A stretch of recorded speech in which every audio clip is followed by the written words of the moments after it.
Salve, salve gurizada, tá começando mais um Capivara Talk. Antes de mais nada, não se esquece de deixar um like aí nesse vídeo, se inscreve no canal e segue a gente lá no Instagram para dar uma força, beleza? Galera, hoje a gente vai conversar sobre um assunto super interessante e bem pertinente, né? É algo que volta e meia aparece na mídia, gera muita dúvida nas pessoas, que é o uso medicinal da cannabis, o uso medicinal da maconha.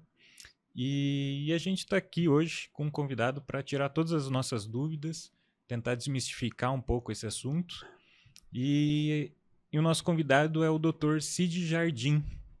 O Dr. Cid ele é formado em medicina aqui pela PUC do Paraná, ele é formado também pela Universidade de Coimbra e ele é membro da Associação Médica Brasileira de Canabinologia, é isso, Dr. Cid? Endocannabinologia.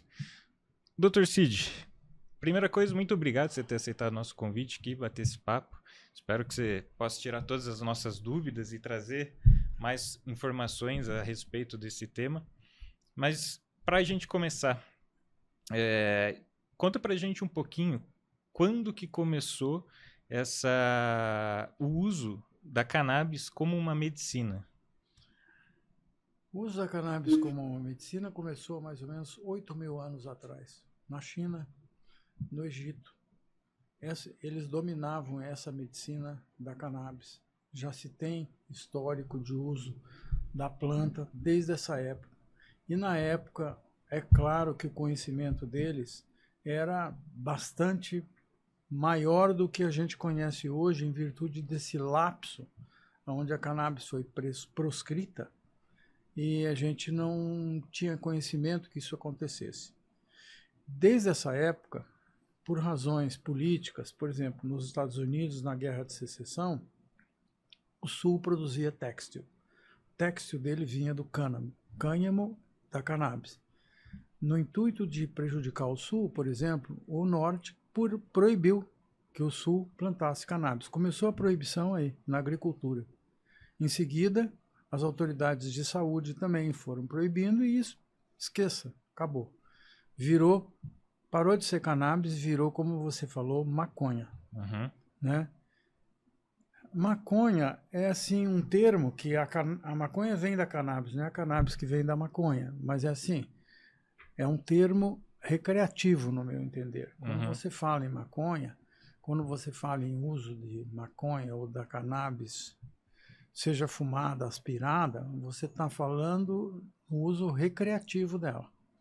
É isso que se conhecia até alguns anos atrás, anos 60, anos 70 e daí para frente.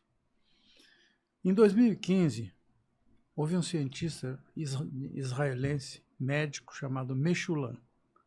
Ele é o pai da cannabis medicinal. Ele estudou, desenvolveu, apresentou trabalhos, identificou, por exemplo, e comprovou que o ser humano tem um sistema endocannabinoide próprio, que o ser humano secreta 2 tipos de endocannabinoides, que tem função moduladora do organismo inteiro. Ele comprovou tudo isso e isso deu início à cannabis medicinal. E a partir daí foram feitos muitos estudos em diversas doenças, muitos testes, o conhecimento aumentou. E isso foi o ponto de partida lá em Israel e, ao mesmo tempo, esse despertou no mundo inteiro essa curiosidade, essa necessidade de utilizar o potencial da cannabis medicinal. Aqui no Brasil, diversas mães, nesse ano de 2016, 2017, se juntaram e começaram a pressionar o governo para poder comprar ou plantar a sua própria cannabis, porque tinham filhos, né, com TEA, que é o autismo, ou outros tipos de problema, que a cannabis era recomendada e já existiam trabalhos comprovando que ela funcionava muito bem. Então a pressão foi tão grande que em 2015 a Anvisa retirou a cannabis da lista de elementos proibidos no Brasil. Também, com a maior pressão, em 2017, se eu não estou enganado, a Anvisa emitiu uma portaria sob essa pressão, que a portaria, a gente chama ela de 660, que autorizava qualquer pessoa física a comprar a cannabis medicinal em qualquer lugar do mundo, recebendo na sua casa sem pagar um tostão de imposto. Essa autorização vigora até hoje e responde por 90% do uso da cannabis medicinal no Brasil, prescrita por médicos, sancionada pela Anvisa, e que permite o acesso a esses produtos, hoje, números de hoje, a 700 mil pessoas. No Brasil? No Brasil. 700 mil pessoas é o número de hoje que utilizam a 660. Uhum. Por que 90%? Porque 10% dessas pessoas vão para uma outra portaria, que é a 327. O que é a 327? A 327 é uma portaria que permite empresas que se candidatem para tal, a maioria são já multinacionais, de produzir o medicamento fora do Brasil, que aqui a gente não pode fazer, registrar o produto, ter um número de registro e vender na farmácia. Então, a 660 permite que você, pessoa física, compre o produto e receba na sua casa. A 327 permite que você pegue uma receita, eu faço uma receita lá azul ou amarela, você vai na farmácia e retira o medicamento e usa. É mais caro. Uhum. Às vezes é mais caro. Mas essas são as duas únicas formas, além de associações de pacientes, de você obter a cannabis medicinal. Tá. O senhor sabe me dizer o porquê é proibido produzir aqui pela segurança? É porque eles acham que, de uma certa maneira, isso é uma coisa muito nova e existe toda a legislação de preocupação das autoridades com relação ao uso recreativo. Olha, o uso recreativo hoje é permitido nos Estados Unidos, você para em qualquer, para em qualquer lugar, você compra, o uso recreativo é liberado, você sai em Nova York, você cheira maconha por tudo, sai na Europa, na Alemanha é a mesma coisa. Aqui no Brasil existe, eu acho que justificativo, com muita justificativa, uma preocupação quanto a isso. Porque isso, de uma certa maneira, liberar o uso recreacional, você não sei até que ponto que isso vai fazer bem para nós em termos de criminalidade. Então tem que ter um controle, mas assim, eles vão chegar lá, eles estão indo aos poucos, né, procurando regulamentar cultivo, né? A Embrapa agora entrou com um plano de 12 meses pedindo ao governo para eles fazerem um plantio de 12 meses, né, para produção de cânhamo inicialmente.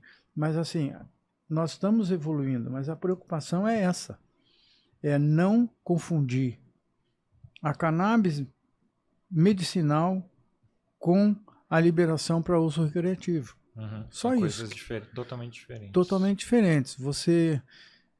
Quando você fala de maconha ou cannabis recreativa, você fala uma planta que você pega lá, amassa, faz um baseado ou inala, você não tem noção. A planta cannabis tem aproximadamente 500 elementos. Tá? Desses 500 elementos, só um elemento provoca aquela sensação de euforia, que é o THC. Né? Uhum. Quando a gente usa ela na medicina, a gente tem que ter parcimônia e conhecimento para prescrever o THC.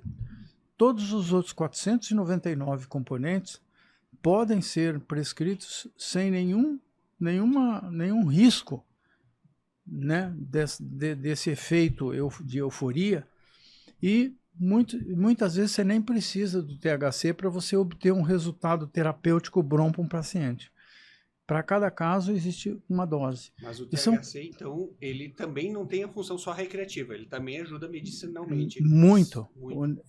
Hoje em dia se considera que o CBD e o THC são, desses 500 elementos, os dois principais, né? Mas você tem também alguns coadjuvantes que estão ganhando muita importância. Por exemplo, nos últimos 2 anos, a gente está prescrevendo muito CBG. O CBG é um outro componente que tem uma função anti-inflamatória. Então, vamos dizer assim, isso já é uma coisa né, de domínio público. Os médicos, pelo menos que prescrevem, já sabem disso. Mas você também tem outras situações. Por exemplo, você tem um THCV que não tem efeito euforizante, é um THCV. E o que ele faz? Ele faz com que a pessoa, vamos dizer assim, modera o apetite, controla melhor um diabetes, controla melhor a obesidade. Então esse é um dos componentes que mais está ganhando espaço por causa desta ação dele de ajudar no controle do diabetes. A gente não tem tantos trabalhos, mas a gente observa, quando eu prescrevo para um cliente, eu prescrevo que o cliente ele percebe nitidamente que o apetite dele diminui, ele percebe, por exemplo, que o peso tende a cair. Então é assim, uma coisa que tem muitos elementos, tem CBD, você tem anticonvulsivantes, você tem vários outros componentes desses 500 que você utiliza, né? Então ele poderia ser uma alternativa para por exemplo, para o uso de opioide para tratamento de dor? Sim, aí que tá. A cannabis, ela não é uma panaceia, ela não serve para todas as patologias. Ela é muito eficaz, a gente tem isso em algumas patologias, e uma delas é a dor crônica. O THC é um dos principais elementos que combate a dor. Então, quando você tem uma dor crônica, você usa THC, em geral. Mas não sozinho, você usa junto com CBD, você usa junto com CBG, se associa, mas a gente sabe que, por exemplo, o THC tem uma ação muito importante no controle da dor crônica. E dor crônica significa dizer 60% da população mundial tem dor crônica. Então a aplicação dela é muito importante, o THC, mas do canabinoide em geral também.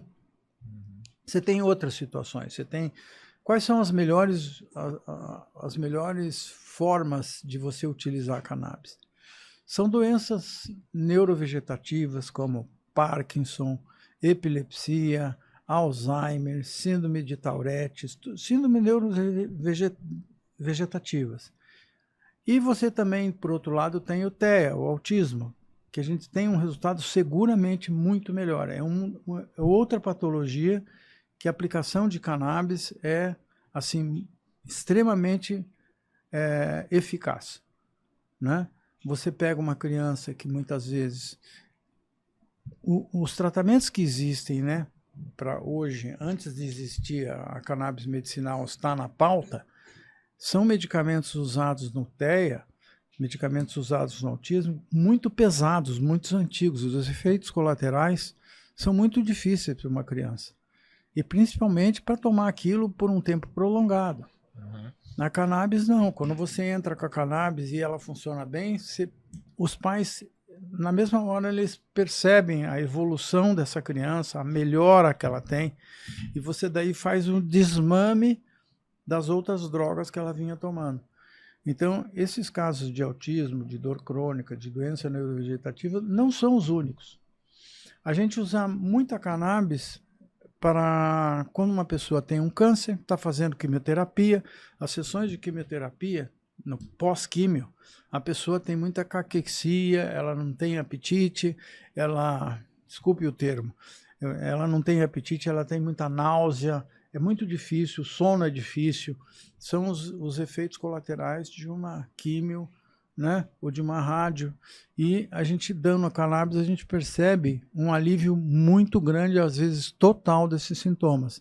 E recentemente, os trabalhos que estão sendo capitaneados na Espanha por 2 cientistas demonstram, eu vi esses programas, essas apresentações, que a cannabis, ela ataca, quando ela é utilizada numa situação onde a pessoa tem um câncer, basicamente câncer de mama, eu vi o trabalho, ele não só bloqueia a metástase, como reduz a produção de células cancerosas. Então a gente não tem comprovação de que ela vai curar o câncer, mas que ela vai fazer o câncer evoluir muito lentamente, em alguns casos até possivelmente evitar uma metástase. Isso já tem trabalhos mostrando isso. Então isso é uma situação de um fato novo que a gente vem acompanhando e que está evoluindo, nos mostrando que tem outras aplicações que a gente não conhecia, né? E ela, desculpa te interromper, Cid, e ela, a gente sabe de efeitos colaterais ruins no uso no curto prazo ou a longo prazo da cannabis? Não, a cannabis é uma coisa bastante interessante. É como eu te disse, você tem que cuidar com o THC. Uhum. Por exemplo, a gente evita, né, uma das coisas que a gente tem que observar, a gente não deve prescrever, por exemplo, THC na fase de desenvolvimento do cérebro de um adolescente. Então a gente evita, entre 12, 18 e 19 anos, prescrever THC. Por quê? Porque é uma fase em que você está tendo um desenvolvimento mental dessa pessoa, das células nervosas e tudo mais, e que isso pode complicar quando você dá o THC. Então a gente evita. Uhum. Né? Não é o caso de a gente usar. Os efeitos colaterais fora essas normas seriam você usar o THC, né, numa dose excessiva, e você teria o quê? Você teria insônia, você teria agitação psicomotora, você teria esse efeito de euforia similar ao que você teria no uso recreativo. Isso é uma coisa perfeitamente contornável, porque se você souber o que você está fazendo, se você souber a dosagem certa, isso não acontece. Os efeitos colaterais, quando você usa tanto o THC como o CBD ou qualquer outro componente que podem ocorrer, são assim: os primeiros 2, 3 dias, a pessoa pode ter um pouco de náusea, um pouco de dor de cabeça, que desaparece, isso é o normal. Não é normal a pessoa ter sonolência, inapetência, entendeu? Dor de cabeça por mais do que 2, 3 dias. E o que você faz numa situação como essa? Você baixa a dose. Porque a cannabis funciona assim. Se você dá uma dose para a pessoa, você tem que começar. Né? Existe como é que se diz, um consenso mundial que foi elaborado há 2, 3 anos atrás por jornalistas, enfermeiros, médicos e alguns cientistas, que dão uma base segura para um médico começar a utilizar cannabis. Tem a dose que a gente usa. Então, existe um movimento que a gente chama começa devagar e sobe a dose devagar. Igual remédio para pressão. Igual remédio para pressão também. Começa então você, assim, vai exato, sentindo. porque o que acontece? Você vai dando o remédio, você tem que acompanhar o paciente. Eu, por exemplo, faço uma consulta, eu ligo para a pessoa na primeira vez que ela consultou, 3 dias depois. E depois a cada 7 dias ou 5 dias. Sendo que ela, se me ligar, eu retorno, falo pessoalmente com ela. Porque você, nesses primeiros dias, é muito importante você acompanhar, porque você tem que descobrir a dose ideal. Quando você vai dando a medicação, aumentando, e essa medicação chega num ponto, a pessoa vai referindo melhor. Então você está vendo que está evoluindo, está chegando aonde você quer. De repente, chegou num ponto em que você passou daquele ponto e o remédio parou de funcionar. A pessoa parou de ver o benefício. Aí você volta na dose anterior, que o benefício volta também. Então é muito fácil você determinar a dose ideal para cada pessoa. Uhum. E uma vez que você faz isso, é aquela medicação que você vai dar sempre. Ela vai tomar sempre aquela dose. Não tem efeito colateral algum, porque você está prescrevendo um fitoterápico, entendeu? Uma coisa que não é, digamos, pelo que eu expliquei do SEC, uma coisa estranha ao seu organismo. Você está simplesmente vindo exogenamente o mesmo produto que o seu organismo faz. Né? Os endocannabinoides que você produz e eu produzo, são 2. Um chama 2-AG, e o outro chama anandamida. Que a anandamida, inclusive, eles chamam de a enzima da felicidade, porque é uma coisa que, quando é muito secretada, a sensação é muito boa. É uma sensação de equilíbrio assim, total do organismo. E o uso prolongado dele traria dependência? Não traria dependência na medida que você está, digamos assim, compensando, né, uma coisa que o seu organismo deveria estar produzindo pelos seus próprios SEC, e que porque o teu SEC está doente por alguma patologia ou por uma situação endógena ou exógena qualquer, você simplesmente está fazendo um complemento daquilo. Não existe dependência. Dependência existe porque você quer estar bem.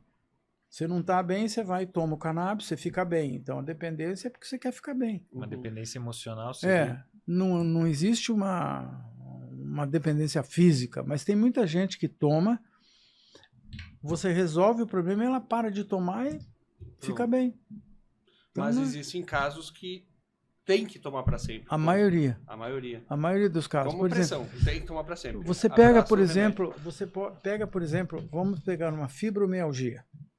Ou, por exemplo, uma esclerose múltipla. Quem que aguenta viver com isso? Qualidade de vida da pessoa é zero. É muito sofrimento. Entendeu? Quando você dá um medicamento, ela já tentou de tudo. E ela se sente bem, não sente nada de efeito colateral. Claro que a pessoa não vai abandonar isso. Mas isso é uma coisa normal. Entende? Não existe nenhum trabalho que diga que a cannabis medicinal traz algum efeito colateral a longo prazo. Não. E existe, pela outra mão, muitos estudos comprovando que ela age com muita eficácia em doenças crônicas. Muitos trabalhos. Você tem por exemplo, uma empresa na internet que congrega todos os trabalhos sobre cannabis que saem no mundo.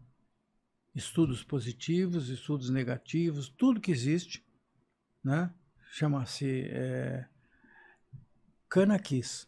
Você entra lá no site Cannakis, você acessa, ou pela patologia, ou pelo canabinoide, e você tem todos os trabalhos que existem com relação a cannabis. Então, por exemplo, eu atendo você e você tem uma patologia, eu faço a consulta, mas eu só te mando a receita 5 dias depois.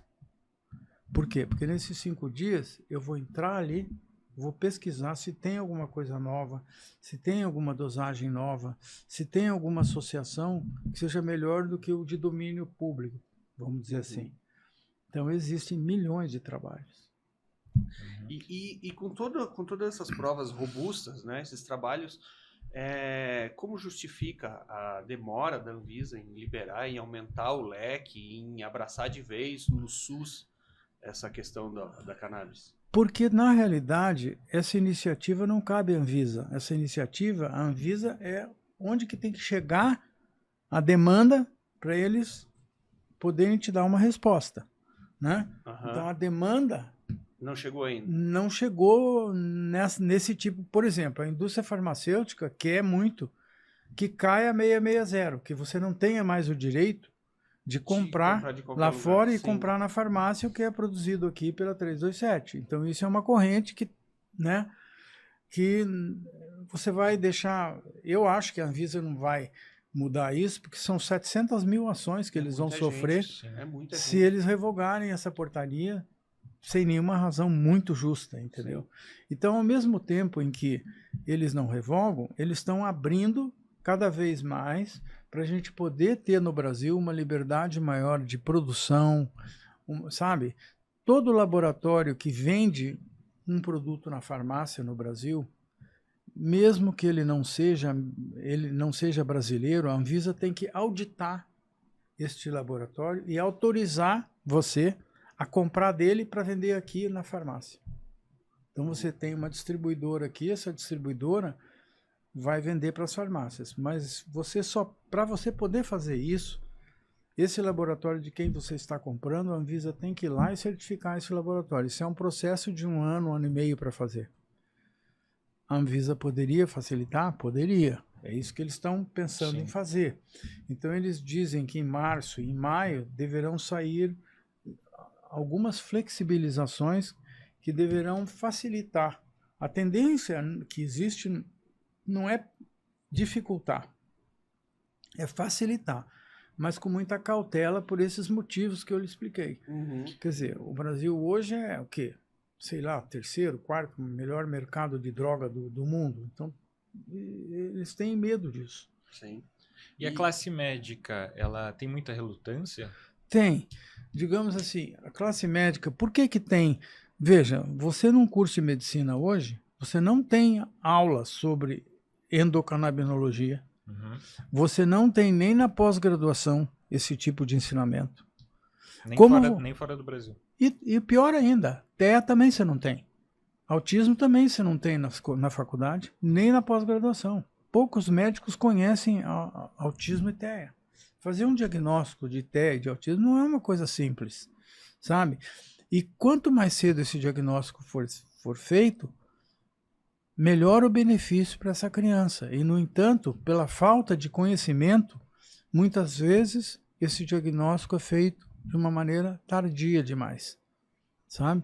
Então, isso tudo são coisas que, digamos assim, hoje, como você ligou o cannabis ao TEA, chamou muita atenção. Então, teoricamente, eu acredito que a liberação progressiva vai acontecer lentamente, mas vai. Mas eles estão trabalhando nisso. É isso que a gente escuta da Anvisa. Sim. Quando eu vou num congresso, geralmente, tem um congresso agora em maio, em São Paulo. Esse congresso é o maior congresso, digamos assim, comercial que existe. O que eu digo comercial? Porque você vai até lá, é um congresso para médicos, você vai até lá para você tomar conhecimento do que se está se produzindo com relação a cannabis, né? Tomar conhecimento quais são as empresas que estão no mercado, tanto as da 327 como a da 660, e você saber o que prescrever. Mas isso só vão atrair médicos que ou vão por curiosidade para aprender um pouco sobre a cannabis, ou médicos que nem eu, que já prescrevem e querem saber se tem alguma coisa, né, nova no mercado. Então, por exemplo, é muito técnico falar assim, mas vamos dizer, até o ano passado, por exemplo, todos os produtos de medicina canabinoide eram solúveis em óleo, são óleo de cannabis, a gente chama de OC, né? Até o ano passado. Do ano passado para cá, eles fizeram uma nova apresentação da cannabis medicinal hidrossolúvel em nanopartículas. Isso significa, basicamente, que se você tiver 3 vidros de óleo aqui, ele equivale a 1 vidro somente de hidrossolúvel aqui. Então, você, em vez de comprar 3 de óleo, você compra 1 do hidrossolúvel. Por quê? A gente chama de biodisponibilidade, tudo que você engole, quanto que o seu organismo daquilo ele absorve e fica disponível no seu organismo. O óleo que você compra e põe as gotinhas, pelo menos no sublingual, estou falando que é o modo mais comum. No sublingual, você vai ter uma absorção de 25% a 35% do que você ingeriu a dose. No hidrossolúvel nanopartícula, você vai ter 75% de biodisponibilidade.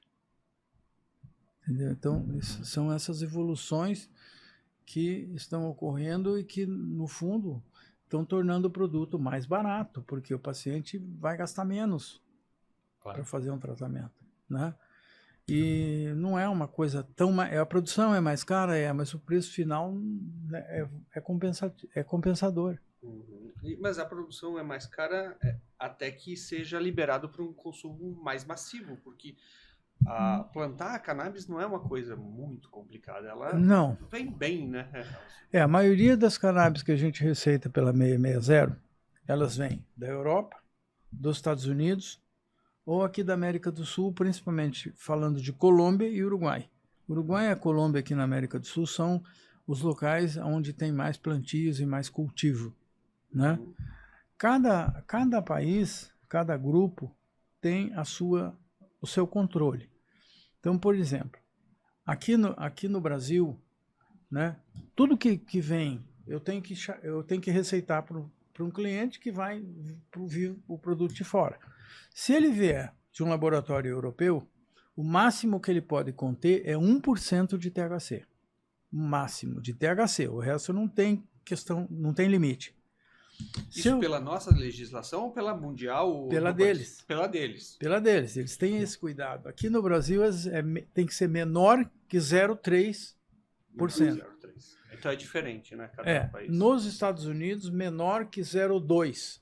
E na Europa, 1%.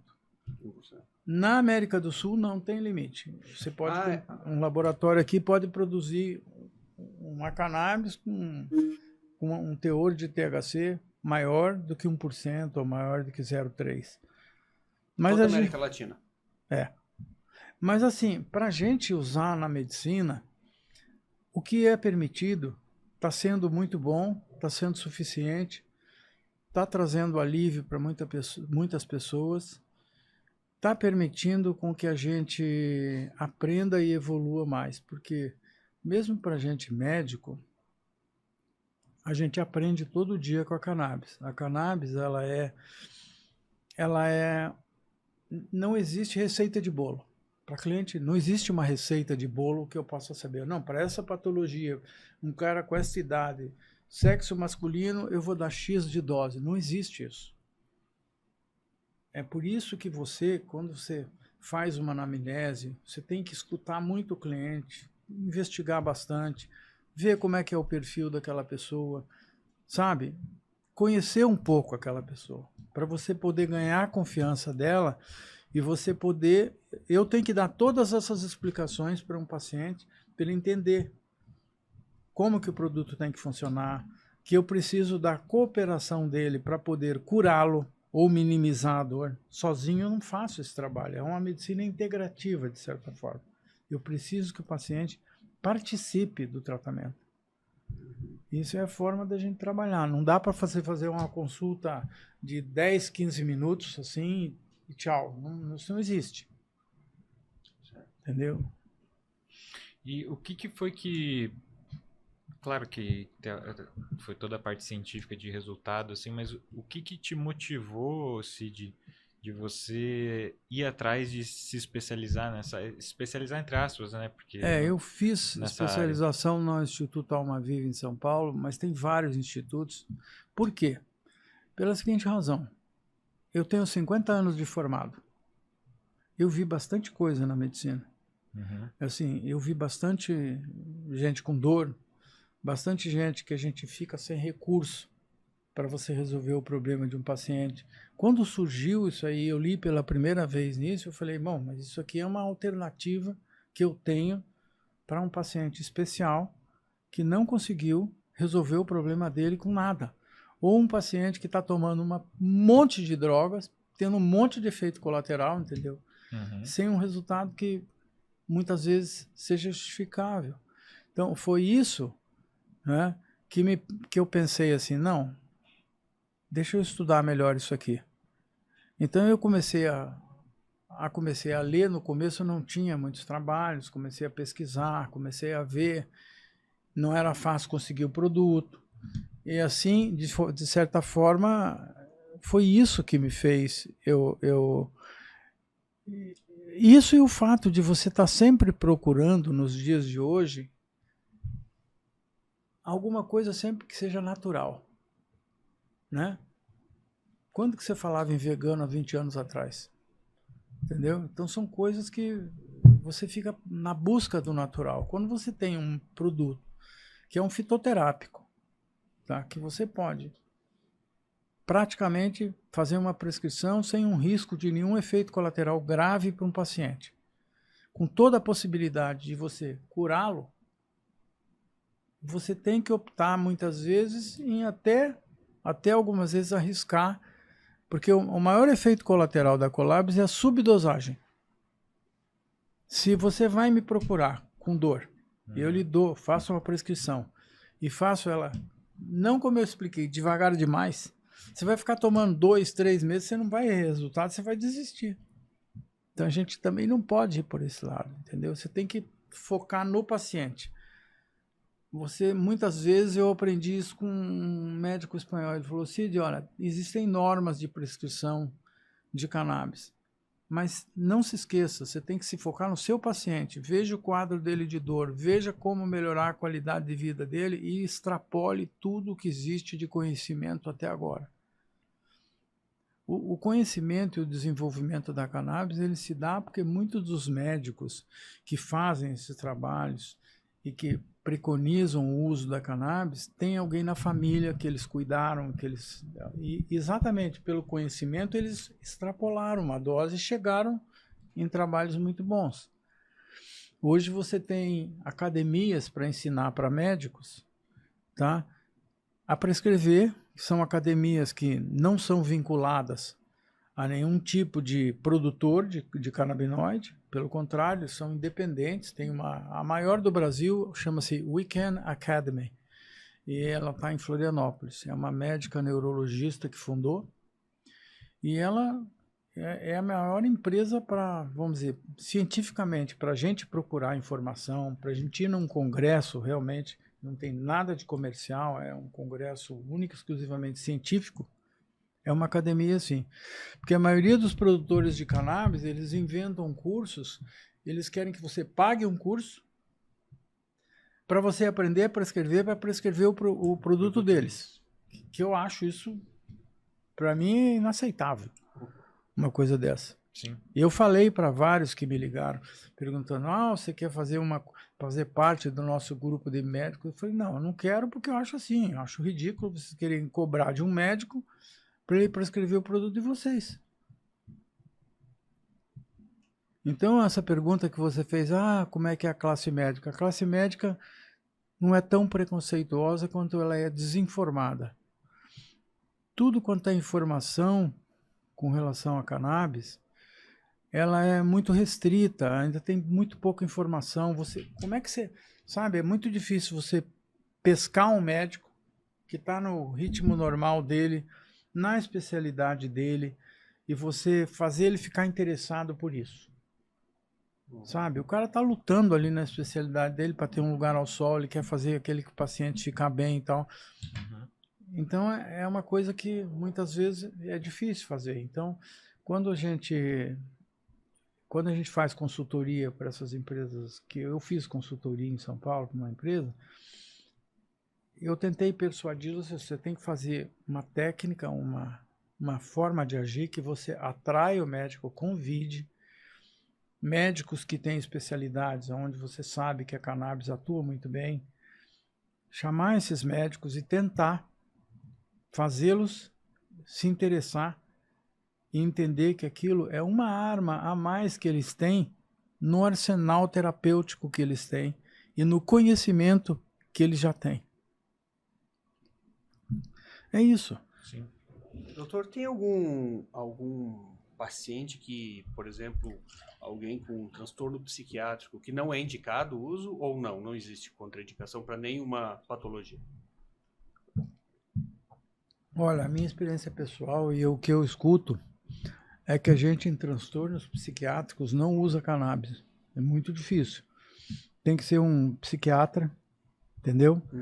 Que tenha conhecimento muito fundo da psiquiatria e da cannabis.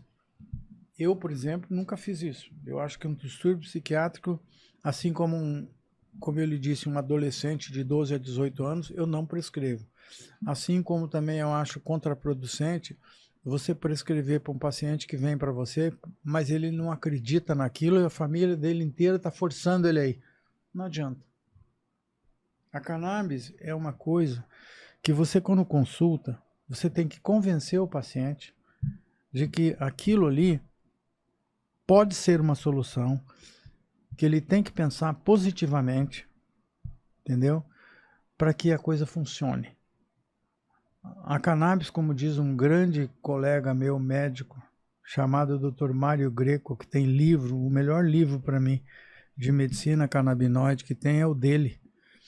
Ele fala assim: a cannabis é uma planta esperta. Você tem que explicar para o seu paciente, ele tem que querer e pedir para ela funcionar bem. Ele fala isso. Quando você entra nesses trabalhos científicos de eusebo e placebo, você percebe isso nitidamente. O paciente motivado positivamente, entendeu? E os resultados são muito melhores.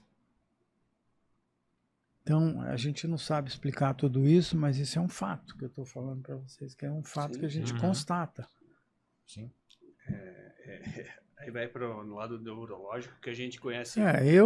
Assim, o que me motivou a entrar nisso é exatamente isso, poder aliviar a dor de uma pessoa. A maior satisfação do mundo. Eu chego assim, tem uma cliente que de Santa Catarina, que ela chegou para mim com múltiplas patologias, fibromialgia, com dor disso, com dor daquilo. Passou assim,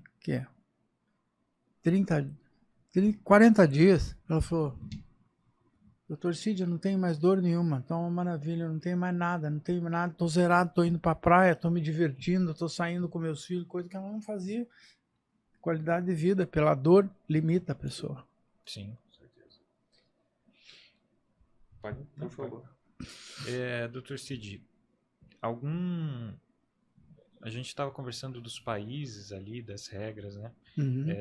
Eu queria voltar um pouquinho só nessa área. Tem algum país hoje que ele é o líder nessa questão de desenvolvimento científico, né, nessa área?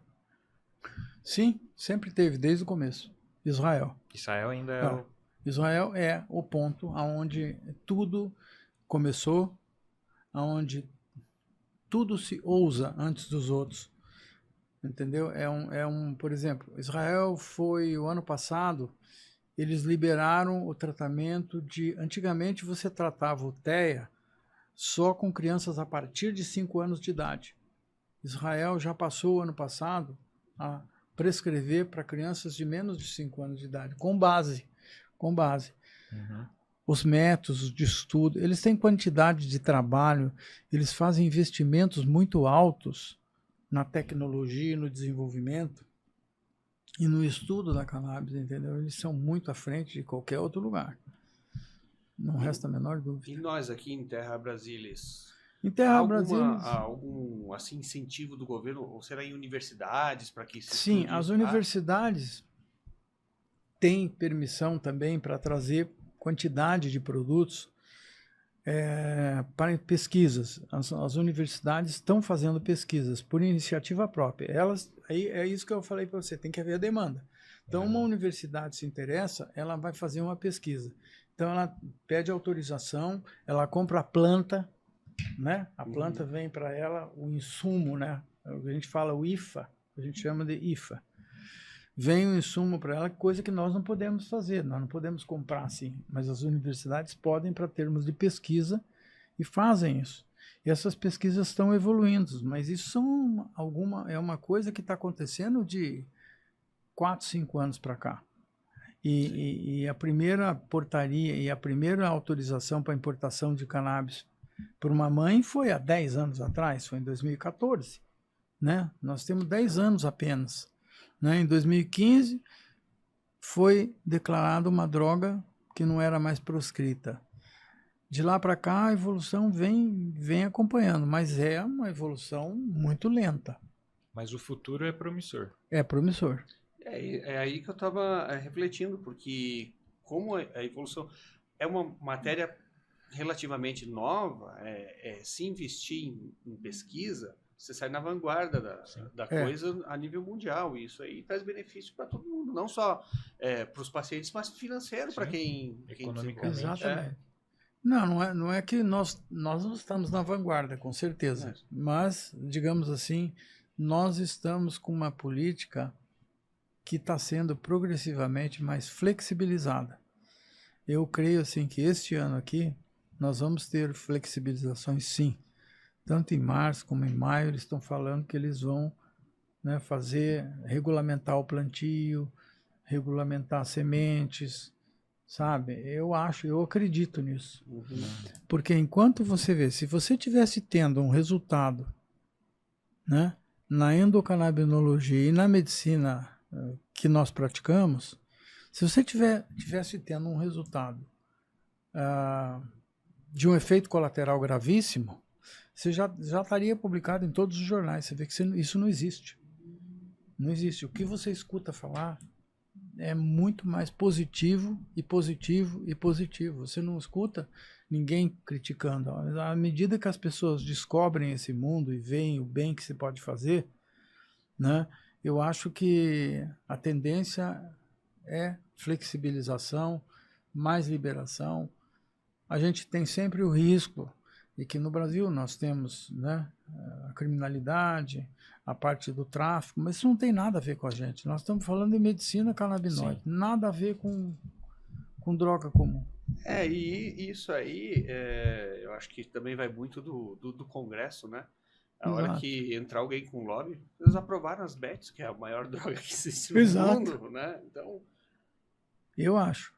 que eu não sei, deve existir algum lobby farmacêutico lá e que por algum motivo ainda não chegou na pessoa certa, porque o Congresso não tem vergonha nenhuma de aprovar o que for. Por isso, né? a gente tem muito medo que eles, com essa pressão, porque a indústria farmacêutica tem um lobby muito potente lá. Né? Muitos políticos são sócios de laboratórios. Desses laboratórios de genérico que a gente compra os remédios, a maioria deles tem sócio político. Esse pessoal pode sim fazer uma pressão muito grande. Olha, eu sou um membro honorário da Abrafarma. A parte dessa situação, eu sempre gostei de coisa nova. Então, por exemplo, eu sou pioneiro de importação de vitamina americana no Brasil. Em 91, eu trouxe a vitamina Sundown para cá. E durante 25 anos, eu fui o CEO dessa empresa que flexibilizou o uso de vitamina aqui. Então, eu comecei antes da Anvisa existir. A Anvisa veio depois de eu ter feito esse empreendimento. Eu já saí dele. Na época, era uma coisa que era novidade. Né? Você sempre está procurando alguma coisa que você possa fazer um bem melhor ou que seja uma coisa que possa ajudar as pessoas. Entendeu? Eu acho assim, quando você chega na minha idade, você se preocupa com isso.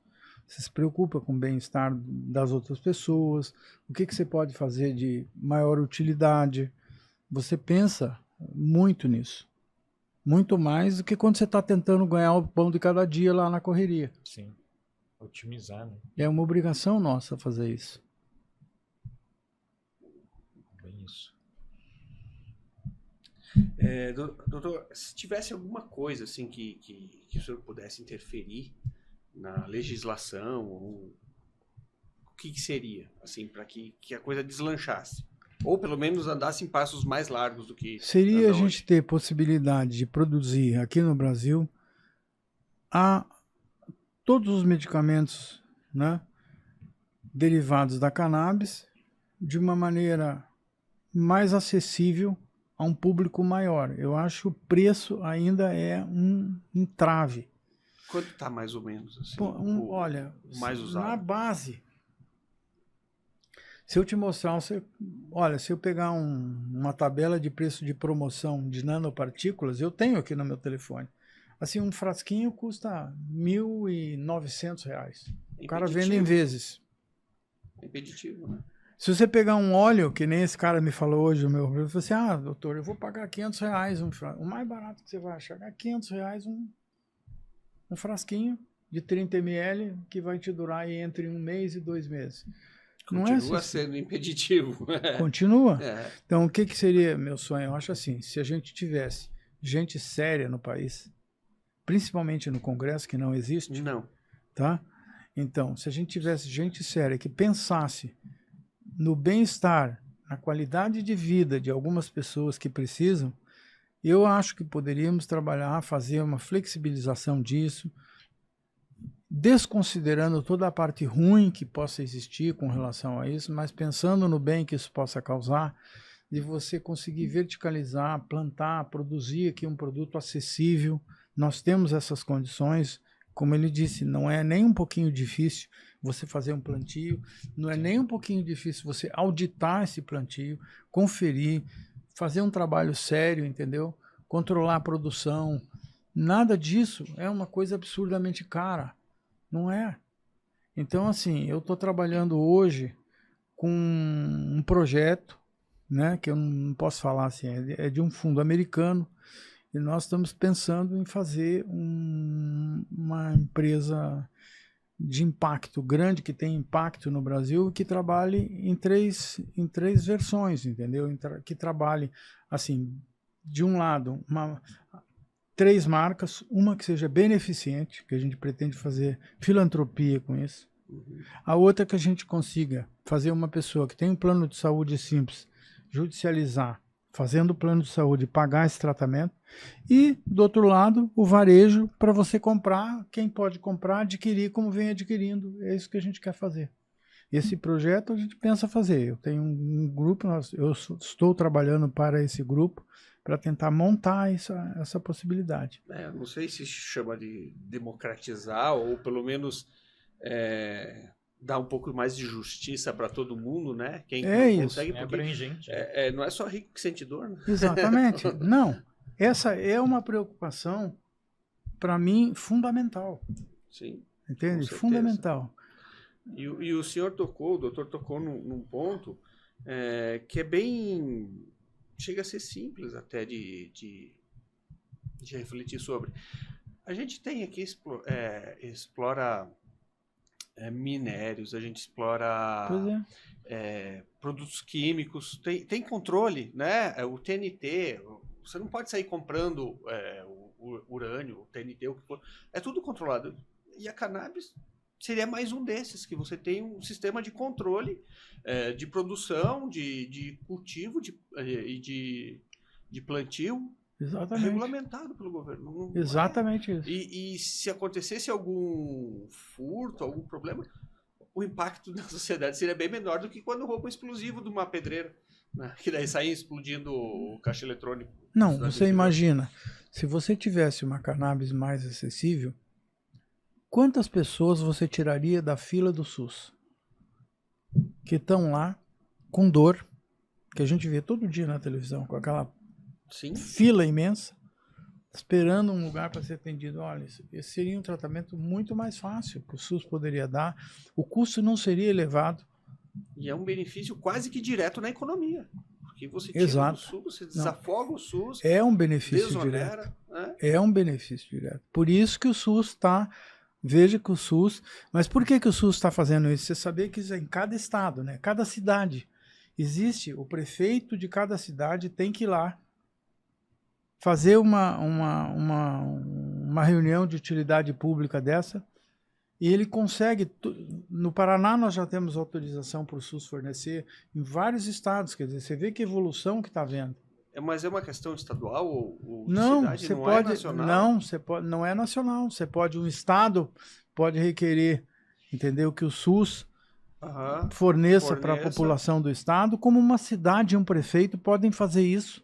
Eu já fui em algumas audiências públicas, em Foz do Iguaçu, por exemplo, onde o prefeito conseguiu, com o pedido dele, que o SUS passe a fornecer para a cidade dele a cannabis. Isso não acontece com outro tipo de medicamento, né? Ele entra na lista do SUS e... Não, todo medicamento para entrar numa lista de SUS, ele é... Mas quando entra na lista do SUS é nacional. Não. Eu não sei. É nacional. Na farmácia popular, você está falando. Eu estou falando, não, SUS é diferente. Você não está falando... Quando, sei lá, eu não vou lembrar agora de algum remédio aí, mas ele entra como um remédio com possibilidade de fornecimento pelo SUS, isso é em nível nacional. Em nível nacional, mas você tem que requerer, por exemplo. Você tem que requerer. Mas é em nível nacional a permissão. Tá, mas aí, mas a pessoa física tem que entrar com esse requerimento ou não? O prefeito... Não, o prefeito ou o governador tem que fazer uma audiência pública, a Câmara dos Deputados ou a Câmara de Vereadores tem que sancionar para que daí haja o pedido e daí a coisa passe a valer para aquela cidade ou para aquele estado. Entendi. É diferente, então, por exemplo, daquele Joselma, que é aquela injeção super, a mais cara do mundo lá, que é 12 milhões. O Monjaro, que você está falando? É um que a criança nasce e que ela não consegue ficar fixa. Injeção cara tá cheio, cara. Mas, cara, 12 milhões não, aí de você está falando em judicialização. Isso, não é diferente. Não é diferente. Por exemplo, é a mesma coisa que eu falei. Se a gente tivesse, de um lado, a filantropia, que você pudesse atender quem realmente não pode pagar. E de um outro lado, você tivesse uma judicialização, né, para quem tem um plano de saúde e não pode pagar esse produto, o plano pagasse, isso já existe, tá? Tem empresas que vivem só disso. E em paralelo uma marca que você vende, entendeu? Para o público em geral, que a gente chama de varejo. Sim. Então você tem o varejo, a filantropia, a judicialização. Então aqui é para quem não tem acesso a nada, não tem condição nenhuma. Aqui o cara tem uma condição moderada, mas ele não consegue que o plano paga o produto, mas judicializando sim. O que é judicializar? Eu laudo o paciente, ele tem um seguro de saúde, eu laudo a patologia, ele pega um advogado, entra lá e o plano é obrigado a pagar. Obrigado a pagar, entendi. Surgiu uma dúvida aqui. Você inalar a maconha fumando ou aspirando, ela produz os mesmos efeitos do que o medicinal? Ela produz o mesmo efeito, mas de forma mais eficaz e mais rápida, só que é proibido no Brasil. Você não pode fazer terapia de medicamento canabinoide por inalação. Por inalação. Não é permitido. Uhum. Geralmente isso é feito na Europa e nos Estados Unidos, por exemplo, você vai lá, faz uma quimioterapia, tem aquela sensação horrorosa, então eles fazem uma aspiraçãozinha com nebulizador, também inventado em Israel, tá? Uhum. Que você faz 10 minutos, você sai dali e não tem nenhum efeito nebulizador colateral. Comum, você pinga ali como se fosse o soro. E você tem um resultado, porque o meio mais rápido, a resposta mais rápida que você tem para qualquer medicamento é via inalação. Inalação. Muito mais que via sublingual. A via sublingual, você vai demorar 40 minutos para ter o efeito, para o remédio começar a agir. Né, a sublingual, a via oral e tal. Mesmo os tratamentos a longo prazo, doutor, ele é mais eficaz mesmo assim? Em que sentido você fala? A inalação? A inalação, sempre. A inalação é muito mais... O efeito, assim, né, é mais rápido ou a mesma coisa que uma endovenosa, né, que são 12 segundos. Braço-língua é 12 segundos, você percebe. Então, a inalação é imediata. É o meio mais rápido de você sentir o efeito de uma coisa. Interessante. Mas então, nesse sentido, fumar um baseado, ele poderia ser uma terapia também? Olha, é difícil ser uma terapia. Geralmente é uma diversão. Uso, né? para isso, mas ele poderia... eu não sei, porque daí poderia não separa os princípios ativos. Exatamente, né? você não sabe você que pega dose. tudo, você pode ter tudo ali. Ah, entendi. Não sei qual é o cigarro, onde que a pessoa comprou. O efeito sempre não é necessariamente o mesmo, porque não é o mesmo produtor que fez aquilo ali. E aquilo não existe uma... Sim, entendeu? Eles pegam, eles esmagam ali. Em geral, você vai ter alguma coisa ali que aquela pessoa se sente mais acalmada, né? A gente usa a cannabis também para pessoa, para quem está viciado, por exemplo, em crack, já tem trabalhos de cannabis. Foi feito um trabalho aqui na Universidade de Brasília para pessoas que usavam crack com eusebo e placebo, 50%, e esse estudo foi comprovado mesmo que a pessoa usa o crack em muito menor quantidade, diminui muito o uso e em alguns casos até cessa. Assim como você desensibiliza a pessoa para o crack, você também desensibiliza a pessoa do baseado, entendeu? Hoje, eu não sei se vocês sabem que a cannabis ela está sendo produzida nessa evolução, né? Você tem o sublingual, que é o óleo de cannabis, mas você agora também tem assim, o roll-on para você passar. Adesivo tem tipo de nicotina? Não, mas eles têm assim, roll-on para você passar numa articulação que esteja doendo. Ele penetra Penetra com nanopartícula, ele penetra. E você tem também os gummies. Os gummies, então assim, os gummies a gente usa bastante quando a gente quer, vamos dizer assim, desviciar uma pessoa que está usando muita droga. Então os gummies, eles tem gummies só de THC, tem gummies de associação de CBD com THC. Existem essas apresentações, hoje em dia os gummies estão ganhando espaço nessas apresentações. O Mike Tyson tem uma fazenda muito grande que ele faz uma orelhinha dele, que ele mordeu o Holyfield aquela vez, e mas é só para THC recreativo. Eu não sei se você sabe que a CBD, inclusive, a cannabis, ela é liberada pelo COI, Comitê Olímpico Internacional, e pelo Comitê Olímpico Americano. Os atletas podem usar.